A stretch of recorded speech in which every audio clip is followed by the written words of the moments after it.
নমস্কার, আশা করছি সবাই খুব ভালো আছেন। ধানসিঁড়ির আরেকটি নতুন ব্লগে সকলকে স্বাগত জানাই।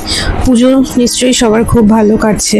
আজ মহাষষ্ঠীর অনেক শুভেচ্ছা অভিনন্দন আমার তরফ থেকে সকলের জন্য রইল। আমার সকল ভিউয়ার্সকে অসংখ্য ধন্যবাদ। পুজোর এত ব্যস্ততার মধ্যেও আপনারা যে আমার ব্লগগুলো দেখছেন, এত ভালো ভালো কমেন্ট করছেন, লাইক করছেন, তার জন্য অসংখ্য ধন্যবাদ। আজ আমাদের পাড়ার পুজো আজকে যেখানে হচ্ছে, আগের দিনের ব্লগে দেখিয়েছিলাম। সকালবেলা ওখানে অঞ্জলি দিতে গিয়েছিলাম। তো দেখুন, প্রথম ব্যাচের অঞ্জলি এবারে আমি দিতে পারিনি, কারণ আমার মেয়েকে রেডি করে বেরোতে বেরোতে অনেকটা দেরি হয়ে গিয়েছিল। এই যে সে এখন এখানে চেয়ারে এসে বসে আছে বনু দাদার পাশে গিয়ে বসবে বলে, কিন্তু সেখানে তো এখন এত ভিড় বলে নিয়ে যেতে পারলাম না। প্রথম ব্যাচের অঞ্জলি শেষ হয়ে যাওয়ার পর দ্বিতীয় ব্যাচে আমরা এই যে অঞ্জলি দিতে বসেছি। দ্বিতীয় ব্যাচেও অনেকেই দিয়েছেন। আমি সাধারণত প্রথম ব্যাচেই দিই, কিন্তু এবার আর হলো না, তাই দ্বিতীয় ব্যাচেই দিলাম। আর মাকে আজকে সাজিয়েছে ফুল টুল দিয়ে, সমস্ত কিছু দিয়ে খুব সুন্দর করে, ওই জন্য মুখটা আরও বেশি সুন্দর লাগছে। মা সবসময়তেই খুব সুন্দর, তবে আজকে আরও অনেক বেশি করে সাজগোজ করিয়ে আরও যেন মুখটা জলজল করছে।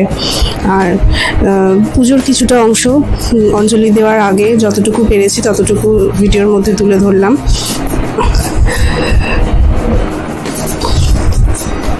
প্রথম ব্যাচে যারা অঞ্জলি দিয়েছিলেন তারা তেল, সিঁদুর, হলুদ ঠাকুর মশাইয়ের থেকে নিয়ে যেতে যেতে বেশ খানিকটা সময় লেগে গিয়েছিল। ওই জন্য আমি একেবারে তখন মায়ের সামনে গিয়েই বসেছিলাম। ওই জন্য কিছুটা সময় ভিডিও করতে পেরেছি, কারণ অঞ্জলিটা তখনও শুরু হয়নি। আর অঞ্জলি দেওয়ার পরে এই যে আমরা বন্ধুরা মিলে, কয়েকজন কাকিমাও ছিলেন পাড়ার, সবাই মিলে একটু ভিডিও করলাম, সেলফি তুললাম, ফটো তুললাম। আর আমার মেয়েকে তো নিয়ে আসতেই পারছিলাম না ওখান থেকে। এই যে আমার আরেক বন্ধুর মেয়ে, ও আমার মেয়ের সাথে একই স্কুলে পড়ে। ওর থেকে 1 বছরের বড়, কিন্তু তবু প্রায় কাছাকাছি, তো ওই জন্যই ওর সাথে খুব ভালো বন্ডিংটা ওর হয়েছে। ওর সাথে প্রচণ্ড খেলা করছিল, সেই জন্য ওকে নিয়ে আসতে পারছিলাম না তাড়াতাড়ি। ওখান থেকে আসতেও অনেকটা সময় লেগে গিয়েছিল। এটাই তো বাচ্চাদের আনন্দ না? সারা বছর ওরাও মানে স্কুল, পড়াশোনা সে যতটুকুই হোক না কেন সেটুকুর মধ্যে ব্যস্ত থাকে। আর এই যে কটা দিন একদম নিজেদের মতন করে আনন্দ করছে, ঘুরছে, এটাই তো সব থেকে বড় আনন্দ। এবারে চলুন আমাদের এলাকার আশেপাশে কয়েকটা প্যান্ডেল আপনাদেরকে দেখাই। গতকাল সন্ধ্যেবেলা আমি গিয়েছিলাম আমার মা, শাশুড়ি মা আর আমার মেয়েকে নিয়ে আশপাশের কয়েকটা ঠাকুর দেখাতে। ওরা তো খুব বেশি ভিড় হলে বেরোতে চায় না, সেই জন্য আমি ভাবলাম যে এখন ভিড়টা কম আছে, তাহলে এখনই ওদেরকে দেখিয়ে নিয়ে আসি। এই যে প্যান্ডেলটা এখন দেখছেন, এটা ওনারা করেছিলেন চিত্তশুদ্ধি এই থিমের ওপর। মানে চারিদিকে যে এই এত হিংসা, হানাহানি, এত খুন জখম, এই সব কিছুর মধ্যে দিয়ে মানে মা যে একটা শান্তির বাণী সবার মধ্যে নিয়ে এসেছেন, বা সবার মধ্যে শান্তির একটা কি বলবো, শান্তির বাণী ছড়িয়ে দেওয়ার জন্যই মানে ওনারা সেই ভাবনা থেকেই এই থিমটা করেছেন। তো এখানে একটা সাইডে একটা রেও লাগানো ছিল, ব্যানার টাইপেরও লাগানো ছিল, যেখানে ওনারা ওনাদের থিমটাকে তুলে ধরেছেন চিত্তশুদ্ধি। তো আমি সেটাও কিছুটা অংশ ভিডিওতে দেখিয়েছি। প্যান্ডেলটা খুব সুন্দর করেছিল, আর মায়ের মুখটা তো অপূর্ব সুন্দর করেছে।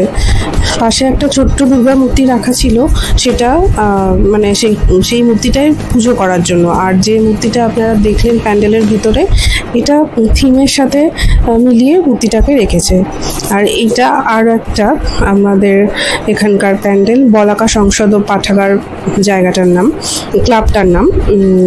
তো এনারা করেছেন, এনাদের ভাবনাটাও খুব সুন্দর ছিল। এনারা করেছেন মোবাইলের প্রতি মানে সবার যে আসক্তি, আমরা যে আস্তে আস্তে মোবাইলের মানে কি বলবো, যন্ত্রের সাহায্যে চালিত হয়ে যাচ্ছি। আমাদের মানে সেটা বাচ্চা থেকে বড় শুরু করে সবাই, বই থেকে শুরু করে সমস্ত কিছু যে মোবাইল কেন্দ্রিক হয়ে যাচ্ছে, মোবাইলকে কেন্দ্র করেই মানুষের জীবন হয়ে যাচ্ছে, সেই ব্যাপারটাকে ওনারা খুব সুন্দর করে প্যান্ডেলের এই থিমটার মধ্যে ফুটিয়ে তোলার চেষ্টা করেছেন। ভালোই করেছেন কাজটা। ওনারা এই প্যান্ডেলটা প্রত্যেক বছর অনেকগুলো করে প্রাইজ পায়। তো দেখা যাক এবার কত নম্বরে থাকে, যদি জানতে পারি নিশ্চয়ই পরে কোনো ব্লগে দেখাবো বা বলবো।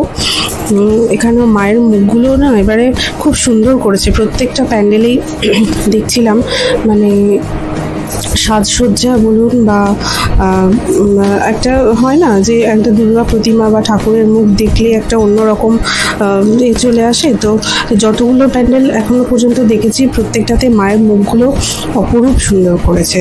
আর এটা আরেকটা প্যান্ডেল এনারা করেছেন মানে 3D এর মধ্যে শহর কলকাতার রূপটাকে ওনারা ফুটিয়ে তোলার চেষ্টা করেছেন। আমার তো দেখে তাই মনে হয়েছে প্যান্ডেলটা দিনের বেলা না বাইরে থেকে দেখে মনে হবে কি মানে জিনিসটা কেমন একটা শুধু কাপড় দিয়ে দিয়ে করে রেখেছে, কিন্তু আসলে তা নয়। আমরা যেটা মানে দেখলাম লাইটিংটা যেটা হচ্ছিল যে 3D এফেক্টের মধ্যে এই পুরো প্যান্ডেলের গায়ে শহর কলকাতাকে ফুটিয়ে তোলার চেষ্টা করেছে। এমনকি ভেতরেও ডেকোরেশন যেখানে করেছে সেখানেও সেরকমই কিছুটা আমার মনে হয়েছে।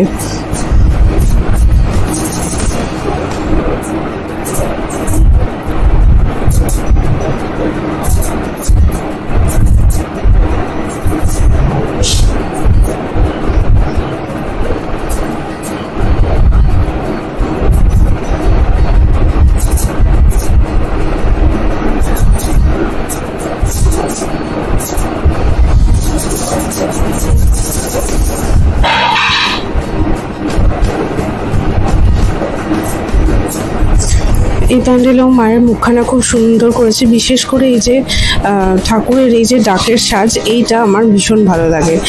আর এই প্যান্ডেলটা আমাদের এই চত্বরের মধ্যে মানে সব থেকে বড় প্যান্ডেল হয়, নবারুণ সংঘ ক্লাবটার নাম। তো এই প্যান্ডেলটা প্রতি বছরই খুব বড় প্যান্ডেল করে আর খুব ভালো করে প্যান্ডেলটা। এবছরও খুব সুন্দর করেছে, খুব সম্ভবত কোনো একটা মন্দিরের আদলে প্যান্ডেলটা করেছে, কিন্তু কোন মন্দিরের আদলে সেটা আমি ঠিক বলতে পারবো না, কারণ বাইরে কোনো কিছু সেরকম লেখা ছিল না। আর এই প্যান্ডেলে দেবী দুর্গার 9টা রূপের এখানে পুজো হয়।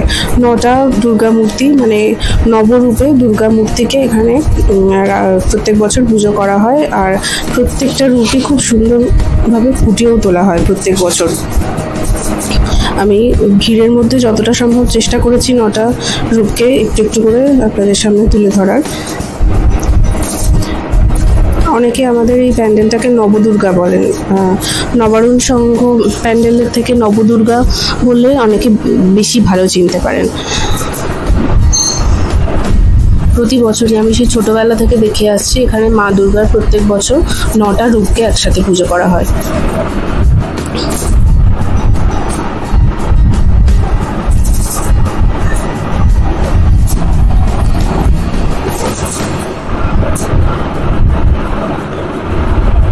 মাঝখানে অবশ্যই মা দুর্গা সপরিবারে তিনি তার ছেলে মেয়ে সবাইকে নিয়ে থাকেন, আর তার দুপাশে তার আরও 9টি রূপকে তুলে ধরা হয়। এই প্যান্ডেলটায় প্রতি বছর খুব ভিড় হয় এই 9টা রূপকে দেখার জন্য। আর আমার যতদূর মনে পড়ছে, কারণ প্রত্যেক বছর ভিড়ের জন্য ঢোকা সম্ভব হয় না, প্রতি বছরই না 9টা আলাদা আলাদা রূপকে তুলে ধরা হয়। আর সবার শেষে এই প্যান্ডেলটা, এটা হচ্ছে আমার শ্বশুরবাড়ির পাড়ার প্যান্ডেল। এটাও একরকম আমার পাড়ার পুজোই বলা চলে। আমার শ্বশুরবাড়ির পাড়ার এই প্যান্ডেলটা এবার করেছে, এবার একটা রাজবাড়ি থিমে ওনারা করেছে প্যান্ডেলটা। আর রাস্তার দুপাশে এরকম ছোট ছোট লাইটগুলো দিয়ে মানে ল্যাম্পের মতন করে করে এখানে ডেকোরেশন, রাস্তাটাও খুব সুন্দর লাগছে ওই জন্য দেখতে। মানে একটা রাজবাড়িতে ঢুকতে গেলে যে পরিবেশটা আমরা সাধারণত পাই, যে দুপাশে গলির মধ্যে ল্যাম্প পোস্ট, তার মাঝখান থেকে রাস্তা দিয়ে তারপরে রাজবাড়ির গেট, তো সেই চিন্তা ভাবনা থেকেই ওনারা এই থিমটাকে ফুটিয়ে তোলার চেষ্টা করেছেন। এরপর আমাদের পাড়ায় কিছু সাংস্কৃতিক অনুষ্ঠান হয়েছিল, সেইটা কিছুটা আমি তুলে ধরেছি আমার ভিডিওর মধ্যে। আপনারা দেখে জানাবেন কেমন হয়েছে পুরো ভিডিওটা। আর অবশ্যই কমেন্ট করবেন, লাইক করবেন, শেয়ার করবেন। ভালো লাগলে চ্যানেলটা সাবস্ক্রাইব করে পাশে থাকা বেল আইকনটা প্রেস করে দেবেন। নমস্কার। আচ্ছা, তিনজনেই বসো।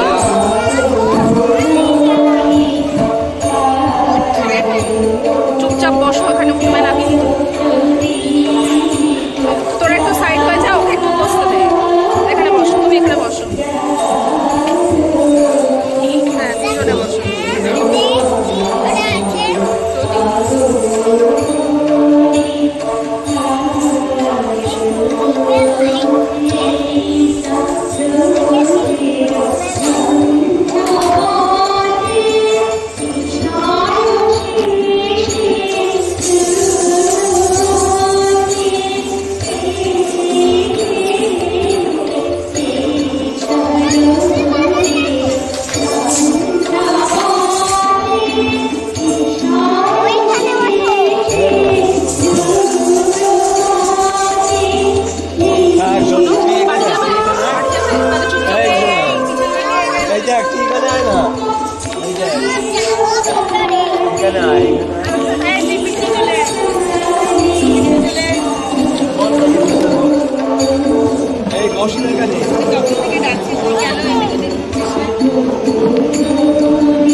চুপচাপ বসো, উঠবে না।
পড়ে যাবে বাবা, পড়ে যাবে।